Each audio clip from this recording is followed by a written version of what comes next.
Hech kim tanqidlamasin desangiz, hech ish qilmang.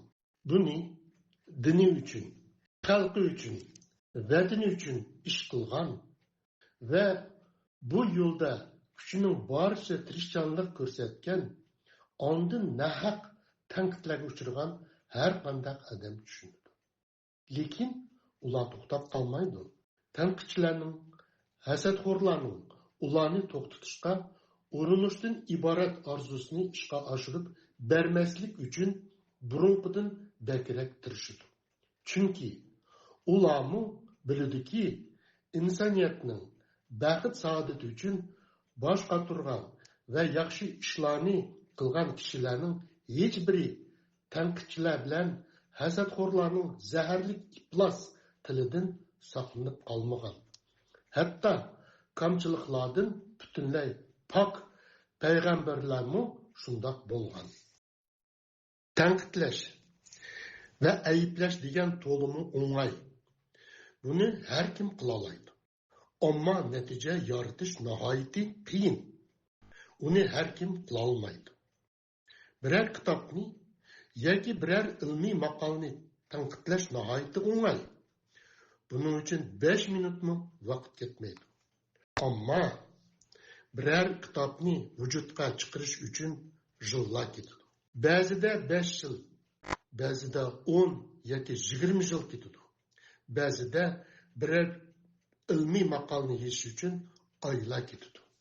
Mayli ilmiy yoki moddiy qandoqla bir xizmatni yoki biror yaxshi ishni tanqidlash nihoyatda o'ng'ay.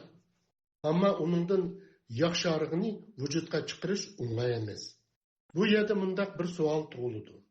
Mabodo siz tanqidlagan shu ishga o'zingiz mas'ul bo'lgan bo'lsangiz, undan yaxshirog'ini qila oladingizmi? Buni har bir tanqidchi o'z vijdonidan so'rashi lozim. Tanqid kamchilik va yetarsizliklar ko'rsatib berilgan fikr deganlikdir.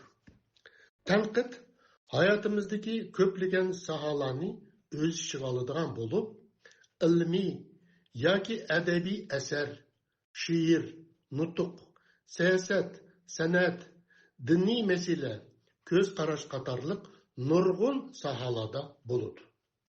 Ijobiy tanqid boshqalardan sodir bo'lgan ish harakat, gap so'z va ko'z qarash qatorliqlarga haqqoniy va to'g'ri baho berish deganlik bo'lib, ijobiy tanqid shaxslarni va kollektivni taraqqiy qildirish, texmo yaxshi saviyaga ko'tarish uchun qilinadi. Ijobiy tanqid kishilarning niyati yoki o'y-xiyoli bilan hisoblashmasdan mazkur masala ustida bo'ladi. Ijobiy tanqid kishilarni sazoy qilish uchun emas, uningga yordam qilish uchun, ularning o'ziga qilinadi. Ijobiy tanqid ishlarning talabga loyiq shaklda elib berilishi va ijobiy natijalarning maydonga kelishi uchun to'liq foydalidir. Ijobiy tanqid samimiy nasihatdir. İmam Shafi'i tanqid va nasihat haqida mundaq degan ekan: birovga maxfiy holda nasihat qilgan odam uningga nasihat qilgan bo'ladi. Birovga kishilarning oldida nasihat qilgan odam uni so'kkan va uni tushargan bo'ladi. Salbiy tanqid shaxs va kollektivni yiqitish, taraqqiy qilishning va gullanishning oldini to'sash uchun elib beriladigan o'ch adovat, hasad va dushmanlik xarakterli qilmish bo'lib, u buzg'unchilikning o'zidir. Salbiy tanqidchilar odatda boshqalardan kamchilik izlash, ularning xatoliklarini tepib chiqish uchun barcha iqtidorini va aqliy kuchini ishlatadi. Ular natija qozongan shaxslar yoki jamoatlarni ayblashda, ularning ijobiy taraflarini kuchining yetishicha yugaydi. Kamchiliklarni va xatoliklarni bo'lsa ko'ptirib ko'rsatishga tirishdi. Salbiy tanqidchilikka turtki bo'ladigan omillar ko'pdir. Ammo eng oldinqisi hasad bo'lishi mumkin. Chunki hasad degan shundoq kuchli qo'zg'atqichi. U hasadxo'rning uyqusini qochiradi, ko'nglini azoblaydi. Hasadning o'ti uning yuragini kuydiradi. Birlarini g'ajab olmag'icha uning ko'ngli qat'iy aram topmaydi. Biror ishni qilishga kirishganingizda sizga qarshi tanqidchilar va hasadxo'rlar taraf-tarafdan yig'ib ketadi. Ularning til va tuhmatlari to'xtamaydi. Bu chog'da sizda yoki ishingizda davomlashtirish yoki to'xtab qilishdan iborat ikkala tanlash qolgan bo'ladi.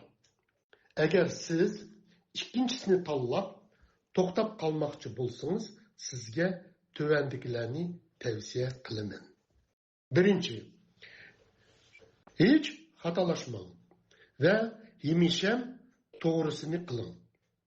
Ikkinchi, odam yo'q yerda yashang, hech kimga ko'rinmang. Uchinchisi, hayotda hech qanday bir ishning mas'uliyatini ustingizga olmang. To'rtinchisi, hamma odamni rozi qiladigan gaplarni qiladigan munofiqlikni o'rganing. Beshinchisi, irodangizdan voz kechib, boshqalarning xohishi bo'yicha ish ko'ring. Oltinchisi, yengillik yaratishdan voz keching va burunqilarning aqli bo'yicha mening. Yettinchi, tanqiddan saqlanish uchun hech narsa yozmang va so'zlamang. Siz yuqoriqilarni tanlagan taqdirdimi tanqidlardan saqlanib qolamsiz. Sakkizinchisi, agar javobingiz yo'q bo'lsa, insonlarni rozi qilish mumkin emas degan hikmatga qoyil bo'ling va yo'lingizdan hargiz qaytmang. İbret, tarix tanqidchilarning ismlarini xotirlamaydi. Hech qachon bir tanqidchining haykali tiklangan emas. Ikkinchi, tanqidni har kim qila oladi. Hatto dötlarning qo'lidan keladi. Uchinchi, tanqiddan qo'rqsangiz hech ish qilmang. Bu tarixning sizni qo'rqanchoq deb xotirlab qo'yishiga yetadi. Muhammad Yusufning Hayotingizni qadrlang kitobidan. Matnni o'qigan Abdukerim Imarov Abdumanap o'g'li.